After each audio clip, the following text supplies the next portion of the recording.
Agora o assunto é política, vamos falar de eleições 2022. Já está aqui no estúdio com a gente o pastor Sérgio Queiroz, que é pré-candidato ao Senado pelo PRTB. Sérgio, bom dia, seja bem-vindo aqui à Jovem Pan João Pessoa. Bom dia, Daniel Lustosa. Quero saudar também a Daiane Brilhante, produtora, editora, e também o nosso operador de áudio aqui, o Fábio César. Bom dia, Paraíba. O senhor é muito conhecido aqui no estado por ser pastor, enfim, de uma igreja muito conhecida, do Cidade Viva, mas agora é a sua primeira pretensão eleitoral, né? Pré-candidato ao Senado. O que é que lhe motivou a entrar para essa disputa? Daniel, realmente, graças a Deus, eu tenho muita honra de ser conhecido como pastor, mas eu construí antes da vida pastoral toda uma carreira no serviço público, na academia. Então, eu sou procurador federal de carreira desde 2000, antes de ser pastor, que iniciou-se o meu ministério em 2002, e eu estou, assim, super vinculado às questões estatais já há quase 30 anos. Servidor da Justiça, depois auditor federal do Ministério do Trabalho e, por fim, na Advocacia Geral da União. Então, na verdade, a decisão não é a decisão de alguém que não tinha experiência e que entrou agora num processo de discussão e debate político, mas alguém que não queria, de maneira alguma, envolver-se com política partidária por todas as suas complexidades. Mas chega uma hora que nós somos, a missão que nos é dada, a consciência e às vezes até indignação, que é no meu caso, o nível de indignação me provocou esse passo de colocar meu nome à disposição para o Senado Federal. E houve também uma passagem sua pelo governo Bolsonaro. Como é que foi esse primeiro contato com o presidente? Foi ainda enquanto ele estava em campanha? Como é que se deu o diálogo que acabou resultando no seu ingresso no governo federal? O meu primeiro contato com o presidente da República, ele era deputado, ele esteve em Campina Grande e foi levado até minha casa para um café da manhã. Ele ainda não era sequer pré-candidato, a gente debateu algumas ideias, muitas ideias convergentes, algumas divergentes, eu pontuei alguns dos meus pensamentos, mas no geral uma pauta extremamente parecida, especialmente nas questões de redução do Estado, nas questões de endurecimento da legislação penal. E aí, quando ele veio a êxito, aí no segundo turno, eu fui convidado pelo ministro extraordinário da transição, o ministro Onyx Lorenzoni, amigo pessoal hoje, para compor a equipe dos primeiros ali 20 e poucos componentes do grupo de transição, junto com outros nomes, como à época o ministro Moro, o Paulo Guedes, alguns generais que hoje são ministros, e nós ali começamos a desenvolver um trabalho técnico. Não era a minha ideia ficar em Brasília além do dia da posse do presidente. A ideia era organizar, voltar, cuidar da minha vida, da faculdade que eu fundei, da família. E aí ocupei 3 cargos: secretário nacional de Direitos Humanos, depois secretário especial do Desenvolvimento Social, participei da criação do auxílio emergencial, por sinal, e finalmente secretário especial da modernização do Estado brasileiro. Voltei em julho do ano passado para concluir um pós-doutorado em Direito na Universidade de Salamanca e agora estamos aí. O senhor integrou um ministério que é envolvido em muita polêmica, não? O Ministério da Damares, o Ministério da Família, e que a questão ideológica, inclusive envolvendo o governo Bolsonaro, é sempre alvo de muita discussão, de muita polêmica, pelas divergências do pensamento dos brasileiros, que não é único, né?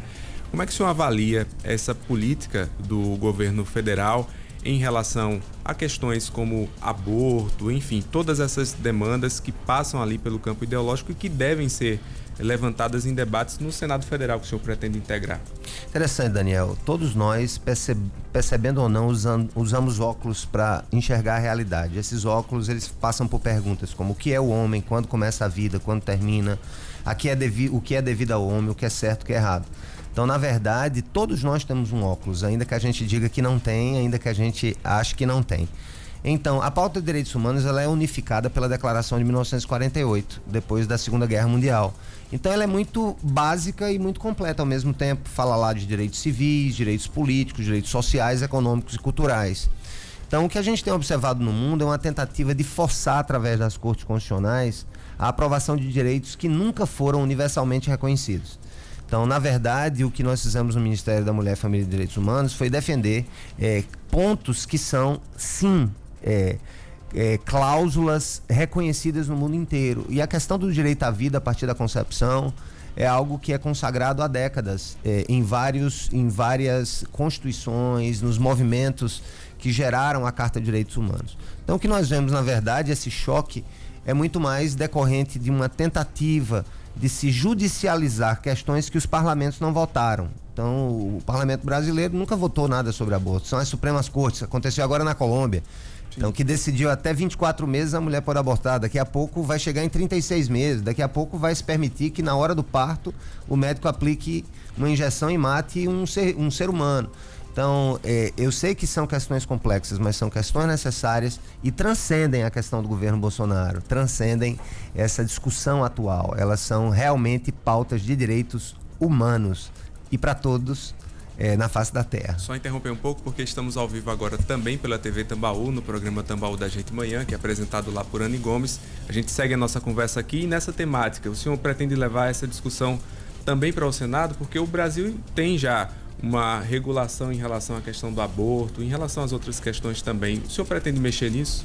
Olha só, uma vez que as Supremas Cortes elas definem e elas tornam aquela decisão aplicável para toda a população, infelizmente não há maneiras de se alterar. O Senado, ele julga os ministros do Supremo por crimes de responsabilidade. E não há no Brasil, no sistema constitucional brasileiro, nenhuma maneira de se, digamos, questionar uma decisão que já foi ali legislada pelo Supremo Tribunal Federal. A não ser que a Corte mude, a não ser que os ministros mudem, né? Então, infelizmente, há questões que foram julgadas pelo Supremo Tribunal Federal, por exemplo, o caso de anencefalia, há muitos testemunhos de pais que preferiram ir com a gravidez a termo e tiveram ali 15, 20 minutos com o seu filho, 30 minutos. Tem casos aí de milagres, de crianças que passaram dias e ali se formaram vínculos, ali é uma vida, ali tem uma importância que não pode ser apagada. Infelizmente, esses casos estão lá postos, né?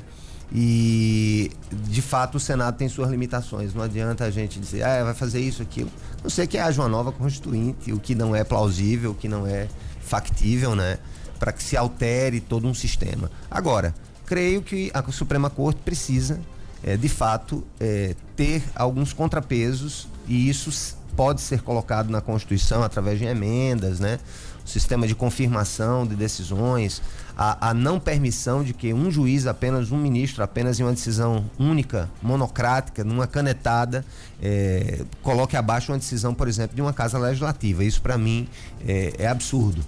Pastor Sérgio, em relação a ter apoio de membros integrantes do governo federal, o senhor não conseguiu espaço na chapa de Bolsonaro na Paraíba, não é? A gente tem aqui a filiação dele ao PL, o PL apoiando Nilvan Ferreira e tendo Bruno Roberto como pré-candidato ao Senado. Por ter fazido parte do governo federal, por também defender a gestão, o senhor não acha que deveria ter sido ouvido e receber um espaço também nessa chapa aqui na Paraíba? Daniel, a política é a arte do possível. Não se faz política, pela minha pouca experiência, em um país que é pluripartidário, com apenas um partido. Vê que o governo teve que reajustar todo o seu sistema de apoiamentos no Congresso Nacional para poder passar as pautas. Então, o fato de não estar no partido do presidente da República, o fato de estar no PRTB, um partido honroso, um partido pequeno, não tem deputados federais, não tem verbas, como os grandes partidos, eu me sinto muito honrado em poder construir um caminho paralelo, né, fazendo ali as minhas próprias modulações, entendendo que na visão macro eu tenho uma adesão às pautas econômicas, às pautas sociais, agora especialmente às pautas de relações exteriores, né? Eu não precisaria estar em um partido do presidente da República. Quanto a ser ou não escolhido, é aquela história, eu tenho sempre dito que como o presidente chegou num partido que já estava formado, com suas lideranças estaduais, seria muito difícil o presidente determinar, digamos assim, o que deve ser feito em cada estado. E isso é extremamente compreensível. eu acho que ele seria incoerente se não estivesse apoiando o candidato do seu próprio partido. Por isso eu tenho sempre dito, o presidente tem sido coerente com a sua fidelidade partidária. Mas Sérgio Queiroz está buscando outro caminho, né? Tem ideias para compartilhar e tem esse palanque como a Jovem Pan que se abre, né? Para que a gente possa espalhar ideias e as pessoas saibam que há outras opções, né? Com todo respeito aos demais candidatos, creio que nos meus 30 anos de serviço público, atividade pastoral, sentindo as dores das pessoas, sentindo as dores do povo, sentindo as dores do pobre, sentindo as dores dos que estão na rua, eu possa contribuir para a ampliação do debate e a criação de ideias que sejam úteis para Paraíba. O senhor falou em incoerência do presidente Bolsonaro na questão partidária, mas essa questão não pode representar também uma incoerência, porque o candidato Bolsonaro falava mal do Centrão, hoje é filiado ao PL, inclusive até na chapa aqui formada, prioriza o PL, o Wellington Roberto, a família, na formação da chapa e deixa de lado, por exemplo, o seu nome, que integrou a gestão, que, enfim, já fez vários acenos elogios ao seu nome. Não é uma contradição do presidente em priorizar essa aliança que foi formada com o Centrão e deixar de lado aliados nessas Olha só, discussões? é como eu disse no começo, a política é a arte do possível. Se nós tivéssemos no Brasil a figura das candidaturas independentes, que é uma das minhas ideias, uma das pautas que move o meu coração, que Daniel Lustosa acorde em um certo dia de domingo e diga assim, eu quero ser presidente da República, já tenho idade para isso e posso apresentar o seu nome. O sistema partidário brasileiro, ele gera exatamente as contradições, não é o presidente, é o sistema brasileiro. O sistema político brasileiro amarra muitas vezes as ideias e o coração das pessoas. Isso é muito ruim, na verdade, mas é isso que nós temos, é a arma que ele tem para lutar e eu não o critico por suas decisões. Não tem apoio efetivamente do partido do presidente, mas tem apoio de ministros do governo, Damares, Olha por exemplo, só, eu Onyx tenho Lorenzoni. amigos no governo que são amigos do peito, amigos irmãos, né? Que certamente no momento oportuno verbalizarão ou não os seus apoios. Agora, como me perguntaram sobre o prefeito de Campina Grande ontem eu estava em Campina, e aí Bruno vai lhe apoiar, ele é seu amigo, você teve a oportunidade de fazer o casamento dele, eu digo, olha gente, eu entendo o jogo político e de Bruno, se ele me der as orações dele e da esposa ao meu favor, eu já estarei satisfeito. E será assim, porque veja bem, os ministros, eles são de outros estados. Sérgio nasceu na Paraíba, Sérgio é conhecido na Paraíba. Se eu tiver a bênção ou a menção de um ministro, de uma autoridade, será muito bom. Se não tiver, será muito bom também. Inclusive, numa entrevista aqui à Rádio Jovem Pan João Pessoa, o ministro Onyx Lorenzoni, na época ainda a discussão da prefeitura de João Pessoa, seu nome já era especulado, ele defendia que o senhor permanecesse lá no governo federal auxiliando lá no ministério. Mas ainda falando nessa discussão, no debate político pré-candidato, em relação a Pedro Cunha Lima e Nilvan Ferreira, existiu algum tipo de diálogo? O que é que impossibilitou a aliança com esses dois pré-candidatos ao governo do estado? Olha só, são dois nomes muito bons, muito honrados. Eu gosto dos dois, né? Tive sim conversas com os dois. Acho que os dois representam aí um desejo de renovação. Mas a gente chega em alguns pontos. É aquela história, a Bíblia diz que a gente não deve cobiçar a mulher do próximo, né? Nem o marido do próximo. Nilvan fez as suas próprias escolhas junto ao PL. Pedro, um palanque misto na Paraíba, apontando para dois digamos, candidatos a presidente diferentes, geraria um ruído muito grande nas pessoas. Então, por essa razão, mesmo gostando dos dois, vendo viabilidade nos dois, torcendo pelos dois, pedindo a Deus proteção para os dois, o caminho do PRTB muito provavelmente será o de uma candidatura pura, uma chapa pura, que nós vamos apresentar também nomes diferentes, né? Estamos conversando com algumas mulheres, com alguns homens. Não que ser mulher ou homem seja o que interessa. O que interessa é capacidade, o que interessa é competência, caráter. Mas por exemplo, em um momento de pré-candidatura em que a gente só vê homens aí, quem sabe se alguma mulher competente, inteligente, que se habilite, né, possa ser aí trazer ideias novas, florir esse jardim aí cheio de cravos. acrescentar uma terceira, né? Temos 2 nomes de mulheres a pré-candidato ao governo, Lígia e a Jane Simplício. Exatamente. Acrescentar um terceiro nome, mas eu me refiro a esses que já estão postos na mídia, que já estão nos debates, né? Aos nomes fortes. E essas 2 senhoras aí que você citou também são mulheres muito dignas, devem ser respeitadas, devem ser honradas.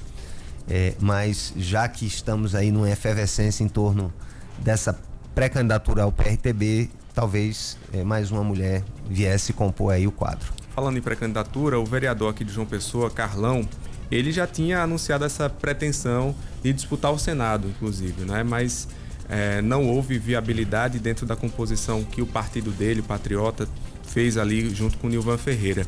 Ele é uma alternativa ao seu grupo político para integrar essa chapa? Carlão é um amigo querido, Carlão é um cara excepcional, um cara que passou por um processo de transformação de vida a partir da fé, a partir do compromisso comunitário com a Igreja Católica. Carlão é um querido mesmo. Carlão é bem-vindo em qualquer circunstância, se é para comer na minha casa, se é pra gente correr na praia, ele me ensinar jiu-jitsu ou a gente estar junto numa chapa, é uma possibilidade sim. Pré-candidato, eu queria saber sobre a sua principal bandeira. O que é que o senhor pretende levar ao Senado Federal, caso seja eleito, a partir do ano que vem? Bem, falar ainda de eleição é bem complicado, a legislação eleitoral é bem restrita nesse sentido, mas eu posso dizer que eu tenho algumas ideias importantes. Uma das ideias importantes é a questão da candidatura independente. Eu serei realmente, indo ou não para a candidatura, eu começarei um movimento no Brasil por candidaturas independentes, porque isso acontece em 88% dos países democráticos e nós não temos no Brasil. É difícil, por quê? Porque os partidos não querem a candidatura independente, mas o meu partido me autorizou a lutar por essa bandeira, ainda que alguns digam tiro no pé, mas eu quero lutar porque eu quero que todos possam ter a oportunidade. Uma segunda ideia é a questão da distribuição de emendas impositivas de deputados e senadores de uma maneira mais lógica, de uma maneira discricionária, sim, porque ela é parte do processo democrático, mas discricionariedade não significa arbitrariedade. Eu acho que a distribuição das emendas precisam seguir uma lógica de necessidades do município e não uma lógica de parcerias com prefeituras. Então, eu creio que o parlamento deve investir as emendas a partir de uma lista de prioridades previamente ajustada, talvez até pelo próprio parlamento, né? E isso evitar que haja uma distribuição desproporcional de recursos de um município para um município que dá apoio àquele parlamentar, em detrimento de um município que não o dá apoio, mas tem necessidades muito grandes. E quando a gente fala de vida, sabe, Daniel, quando a gente fala de sede, quando a gente fala de fome, quando a gente fala de educação, a gente precisa ser menos pragmático na questão de apoio a prefeito e ser mais humano na questão de atendimento aos anseios, necessidades e problemas da comunidade, da população do estado. O senhor entra num ponto aí que pode causar um conflito com a posição do presidente Bolsonaro. Ele tem destinado muito recurso à emenda de bancada e a gente sabe como funciona esse jogo. Justamente parlamentares que votam com o governo têm mais acesso, fazem esses repasses a prefeituras. O senhor pretende bater nisso também? Olha só, a distribuição de emenda a bancadas ou a parlamentares faz parte do próprio jogo. A minha questão não é como o dinheiro chega na mão do deputado, é como o deputado ou o senador deve aplicar esse recurso. Então, hoje nós vivemos aí em uma realidade histórica que nós vivemos aí um parlamentarismo disfarçado pelo próprio peso que o parlamento hoje tem na condução dos destinos da nação. Então, o presidente da República, ele está aí jogando de acordo com as próprias regras. Mas o senhor acha correto destinar mais recurso a quem dá sustentação no governo? Bem, eu acho que as verbas devem ser destinadas a partir de critérios objetivos. Como esses critérios objetivos são formados, né, a gente precisa discutir. Mas eu repiso que a aplicação dos recursos pelos deputados deve seguir alguns critérios que estejam muito mais alinhados com a necessidade da população do que com os apoiamentos a prefeitos e vice-versa. Pré-candidato ao Senado, pastor Sérgio Queiroz, obrigado pela sua participação aqui na Jovem Pan João Pessoa. Ao longo do ano, durante esse processo eleitoral, a gente vai ter outras oportunidades de conversar aqui com o público da Jovem Pan. Joia, muito obrigado, Daniel, público da Jovem Pan, um abraço, Deus abençoe todos vocês nesse dia.